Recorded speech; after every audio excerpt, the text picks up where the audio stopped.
Hello, and thank you for joining us. Welcome to Business Breakthroughs presented by Invest Ottawa. I'm your host, Barbara Balfour. Stay with us for the next 30 minutes as we chat with local business owners who have found unique ways to pivot during the pandemic and who will share some of their secrets to their resilience in challenging times. Tonight's show is the Established Businesses edition, and I have the great pleasure of being joined by two entrepreneurs whose businesses combined have been a presence in Ottawa for more than a century. First, I'd like to introduce Joel Orlik, who is the owner of Wellington Butchery on Wellington Street West, near Westboro. Joel is a fifth-generation butcher who can trace the family tradition all the way back to mid-19th century Vienna. He's been a butcher here in Ottawa for most of his career. After working for many years at this location and having his own shop in Barhaven, he finally bought the former Saslaw's location on Wellington Street in 2019 when the owner decided to retire after many decades in the business. Now Joel employs about a dozen people and is a proud part of the Wellington Street West community. Thank you so much for joining us tonight, Joel. Oh, thank you. Next, it's my great pleasure to welcome Lucie Rosano. Lucie has worked for over 35 years in the aesthetics industry and was named Ottawa's favorite esthetician by Faces magazine for the fourth year in a row in 2021.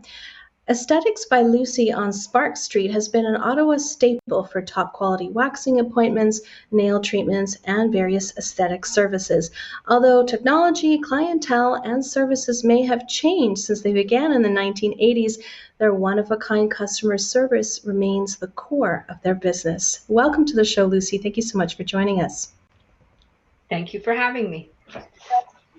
Now, you've obviously both been through a lot in the last year and a half, and I'd love to hear your thoughts on to what degree do you think the pandemic has helped Canadians better understand the lives of small business people like yourselves? Have you found that your clients are more understanding, or have they shifted their expectations? Joel, maybe we can start with you. Oh, yeah. Well, because of the pandemic, they shifted some. Like they wanted more delivery. They wanted curbside. They also shifted to wanting better quality, and they're cooking more. Sorry about that. So Okay. we've seen an upswing in some higher end products, but also going local. They don't have to stand in line with 400 people. They can come in, they can get there and go out, and they just feel a little bit safer in that venue. You would have been in business for only a year when COVID struck. What was going through your mind at the time? Well, we were surprised that we didn't really have time to think. It was just it was just go. Everybody, my staff was working. Everybody worked overtime for 6 weeks straight. They were exhausted. We had to switch and set up curbside and delivery like right away. We had a lot of people isolating. We have some older clientele that were just afraid to go out at all. So we had to try and meet all those demands. Good Friday we're closed, but Barbara and I, my wife, we went in and prepared 45 delivery orders to go out. And it was a good thing we did, because the next morning there was another 45 delivery orders came in. So we did that. We didn't charge delivery during the pandemic, just serve our neighborhood and get everybody through the first lockdown, and then try and establish some better systems. So it was all on the fly. I remember back in those days, if you wanted to get groceries delivered to your home, you'd have to wait weeks on end, and sometimes your order would arrive with half of the items that you wanted because everything was sold out. So it sounds like you were able to really fulfill a huge need there for the people who were smart enough to think of you to fulfill their grocery orders. Yeah, well, we took the approach that, whatever was coming in, we needed to get it out because we didn't know it was coming tomorrow. And we're a little bit different from the bigger stores in that we can move a little quicker. There's a lot of local suppliers. So if larger venues run out of a product, they order from their warehouse, which orders from another warehouse, and it's a longer supply chain. Whereas I pick up the phone, if they have it, I get it delivered the same day. So we can restock. I remember people coming in and being surprised we still had whole chicken. But that's because it was being delivered constantly. to try and keep up with what people do. And they didn't know how long they were locking down either. So they were buying large quantities and freezing it, and everybody was worried about what was coming in the next 3 to 4 weeks. So those were that was some of the ways we did it. Now, there's no such thing as curbside delivery for the customer service industry. So I'm curious, Lucie, what kind of changes you had to go through during the pandemic, being in the aesthetics business. Well, it was tough because for myself and the esthetician that works with me, we were not prepared. We didn't have online presence for sales. I didn't have products to sell. You can't sell waxing and facials. I mean, that's a personal business. So my business is all personal, it's hands-on, it's one-on-one. So we really got hit because we were just shut down. No advance notice. It was just like, you're closed. You're closed for 3 weeks. Now you're closed for 6. Now you're closed. So we really we just kept waiting to reopen, right? Thinking, okay. And then it just got worse and worse. And then next thing you know, the government was no longer at work. They were working at home. The students were no longer studying at the university or at the colleges. They were studying at home. And that just affects us 100% because 90% of my business is on Spark Street, right? And it is all government and students. So we got hit really hard because we were not prepared with online sales.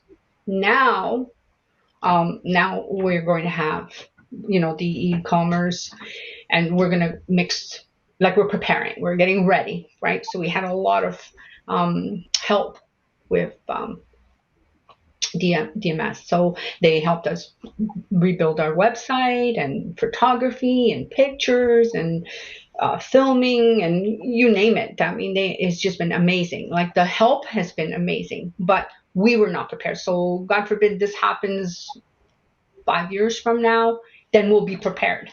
But for my business now, a lot of my people that I know that work like say Spa Junkie or other hair salons, they were prepared because they had an online presence. So they did curbside, so they can continue on selling their products, although they were the service industry because they had the two. Whereas myself, I was not prepared I didn't have an online platform as such, like e-commerce. I didn't have that at all. Now going forward, I am now very prepared, but we're still putting everything into. Are you planning to sell? Are you planning to sell personal products? Oh, yes, absolutely. This is how to change our dynamics. Absolutely. Oh yeah, we now have to change everything, our thinking, right? Because this has never happened in 35 years. I've always been on Spark Street, and I've always, we have our ups and downs, of course, with the economy and stuff like that, but we've always managed, right? Now it's different, right? Everybody's been brought to their knees. The people who work downtown now work in the live in the residential area. Therefore, when it is open, they're still working from home. Therefore, they're going close to home. They're not even coming downtown for that half-hour treatment. So even though we go lock down and then we reopen, it still affects us because the public is still not back to work. So on Spark Street. Now, go ahead, sorry. I'm wondering, in 35 years of business, have you had to pivot before? Like, are customers asking for things now that would have been unheard of 20 years ago? No. Not for me. No, we're very we have 1,100 square feet, and we're very personal business. It's just myself and the esthetician Valeria, and we work one-on-one. We never have like lineups of people. We just one-on-one.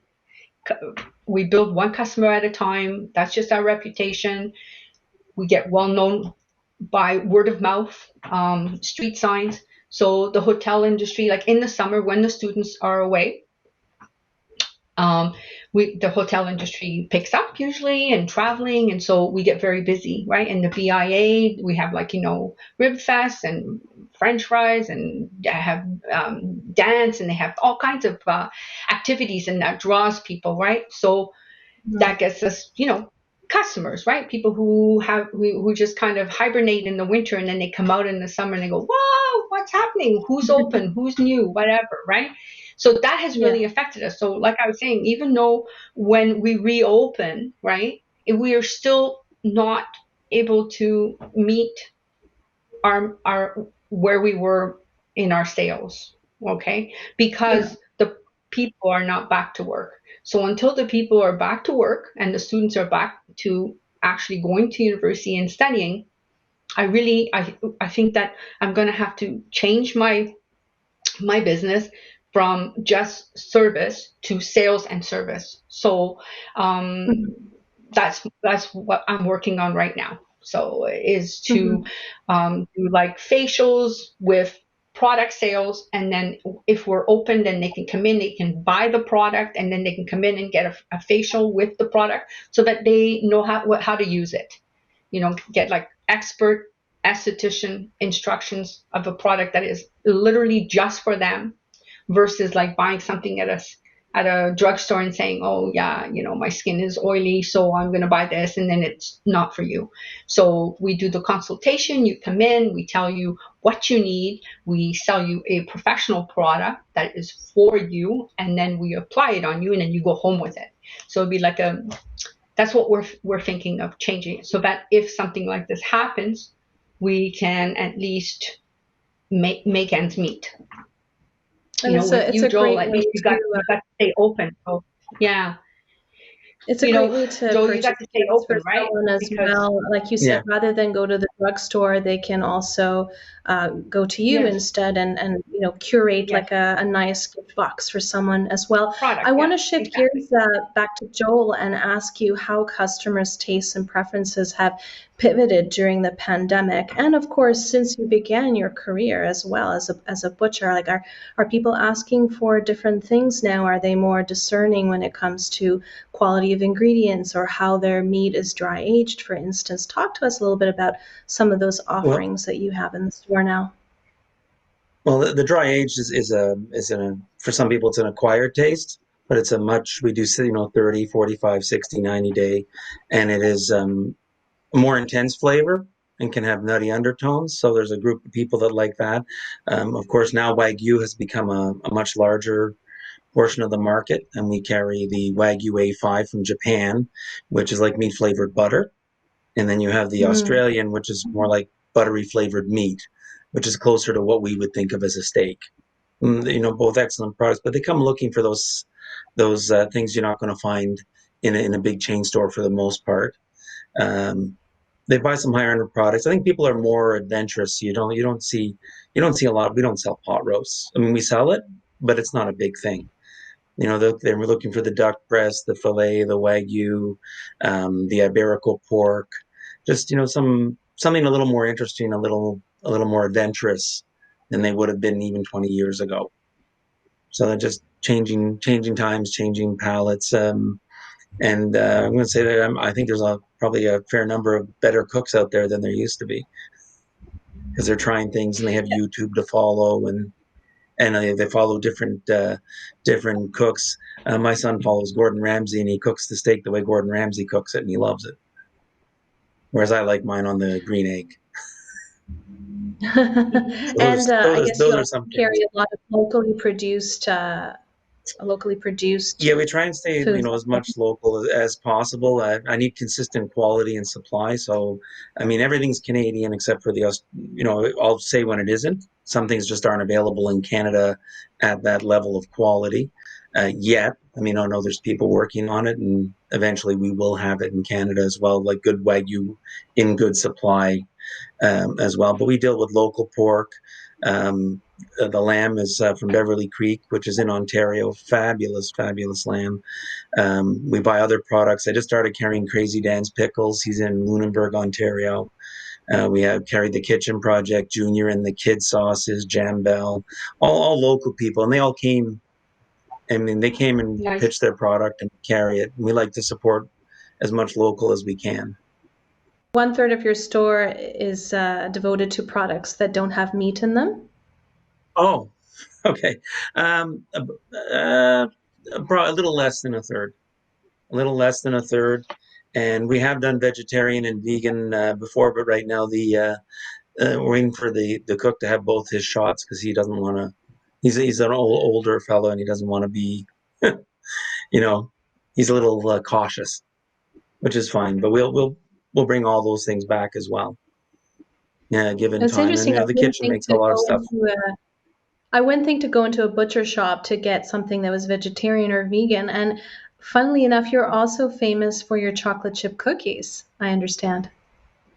Yeah, we kept that one when we took over the store, and we've added to it now. We've added the ginger molasses, the trail mix, and they've both been big hits. And the ginger molasses, I like ginger molasses more than chocolate chip, but you can't argue with the sales. Chocolate chip is king. It sells and sells and sells.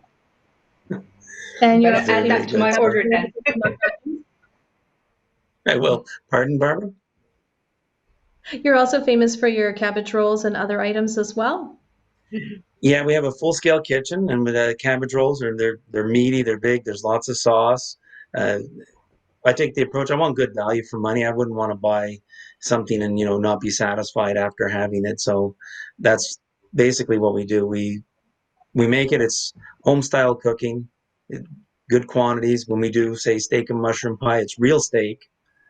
So it's from strip loin and ribeye and sirloin. It's not from the hip cuts, and it's full. Like when you cut into the pie, like it's not liquid running across your plate. I like if I wouldn't be happy with it, I'm not happy selling it. And how many kinds of sausage do you carry? We carry last count. I think there's 2 new ones. I think we're at 22. Some of them are in rotation. So we do some interesting stuff. We do an apricot ginger. We do a beef maple chipotle. We added andouille because it's hard to find in the city. And we have a Louisiana Creole, which is just an awesome seller if you're doing jambalaya or gumbo or along those lines.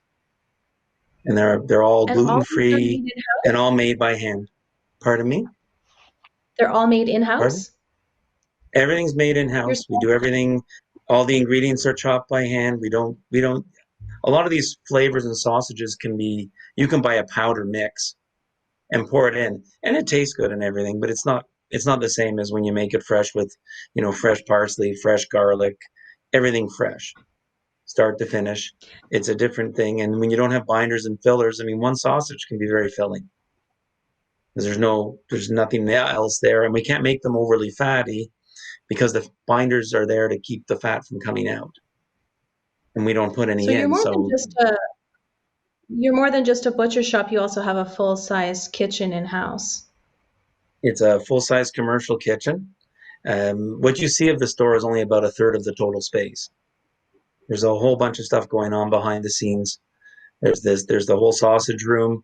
The kitchen is just massive.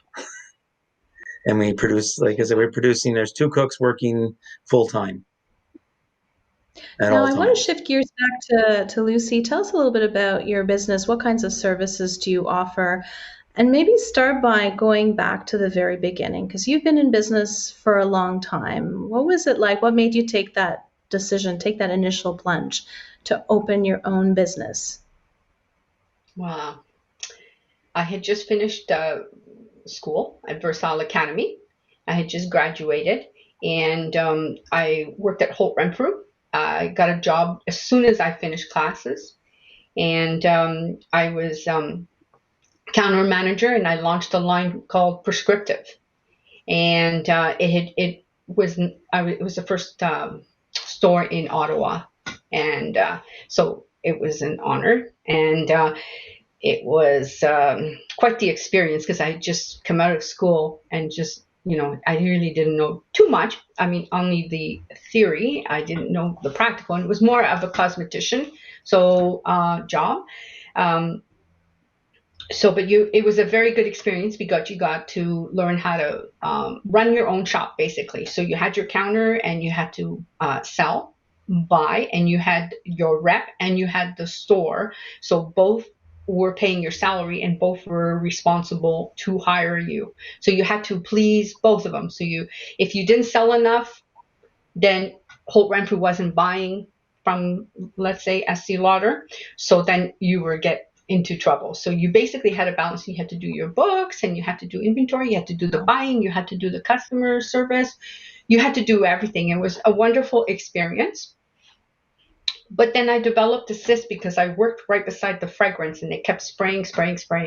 So I had to have surgery, and the doctors just told me I cannot work behind a counter where there was fragrances of any sort. So that was the start of my adventure, because I had just finished aesthetic school, and I was told that I couldn't go back to being a counter manager.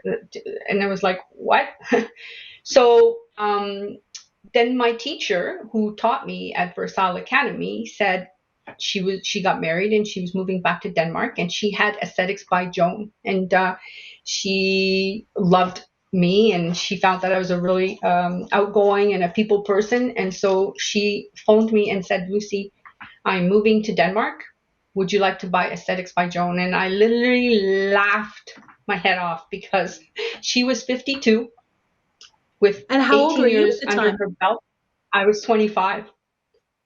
So I was like, no, I have no money, and I can't fill your shoes. No way. She goes, I will teach you.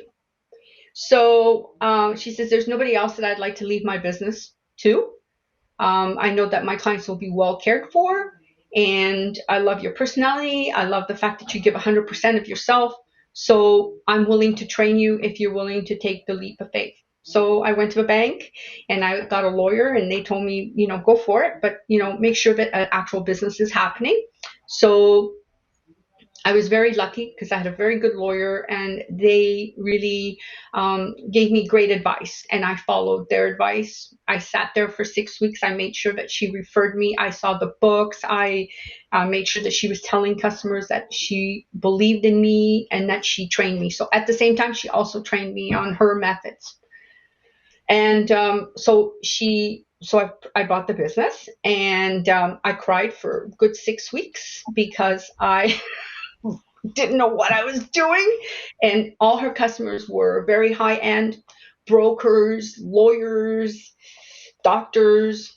And here I was, just like a 25-year-old, fresh out of Renfrew, basically. And they were like, I don't know if I trust you. But because they trusted Joan, they decided they're going to give me a chance. And even though I didn't do 50% of the work that she would do, they gave me the chance. And within a year, I basically could say that I was actually giving her name a thumbs up. I can actually say I ran Esthetics by Joan with her being happy with my work. And so she had it for 18 years, and then I've had it for 35. I just changed it to Esthetics by Lucie. Amazing. And you've referred earlier on in the show about some of the great things that participating in Invest Ottawa's digital Mainstreet program has done for your business. Now, of course, when you began Esthetics by Lucie, branding wasn't a thing. Social media wasn't around. What kind of pain points did you have in those areas that the program helped you address or resolve? For today, you mean, like in comparison to before? Okay, so back in the day, like that social media and all that, it was like you were the person, you were the manager, you would do everything. And since I've been on storefront, because I was always up on the second floor or the third floor, it makes a difference. You need to be branding, but that's all very expensive. And they've literally turned my business 360 degrees.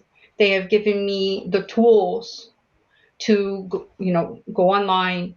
They have helped me. They gave me, first of all, I got a phone call saying, hey, Lucie, how can we help you? And I told them, this is my business, and this is my clientele, and this is what this is the situation that I'm facing. And then they said, well, give me 2 weeks, and I will put together a group of people that will help you. 2 weeks later, I got a phone call, and it was a young lady, and she got me somebody to do Facebook and Instagram, somebody to redesign my website, somebody to work with the colors that I have chosen for branding. And then We also had a photographer come to the store and take pictures of the store. We had filming done as well, where they did film and then they pieced it together with coming in and filming the store. Like it was just That's fantastic, Lucie. And you do have a very impressive website.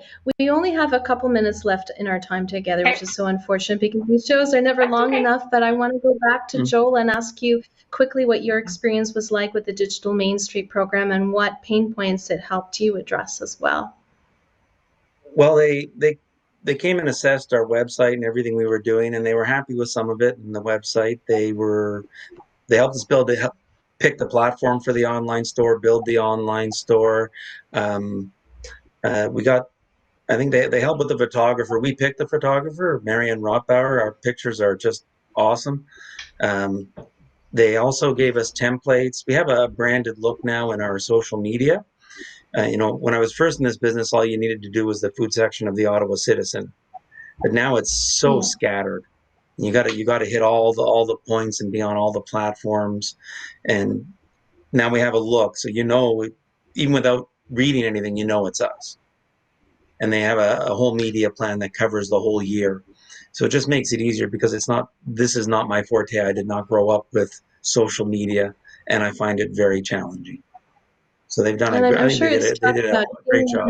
Where probably your predecessors really relied on word of mouth, and now you have to have a digital marketing strategy, and it can be quite overwhelming when you're just trying to manage the day-to-day. Well, I have to say to both of you, your websites look great, and some of the photos that you've sent us as well are really impressive, and it's been such an honor listening to both of you talk about your stories as very well-established businesses and continuing to pivot and evolve in these challenging times. I want to thank you very much to you both, Joel and Lucie, for providing us with a front row seat to what it means to own a business in these very challenging times. And to those of you who are watching tonight's episode of Business Breakthroughs presented by Invest Ottawa, I want to thank you so much for joining us. Don't forget to support local, and we will see you again next week. Have a great night.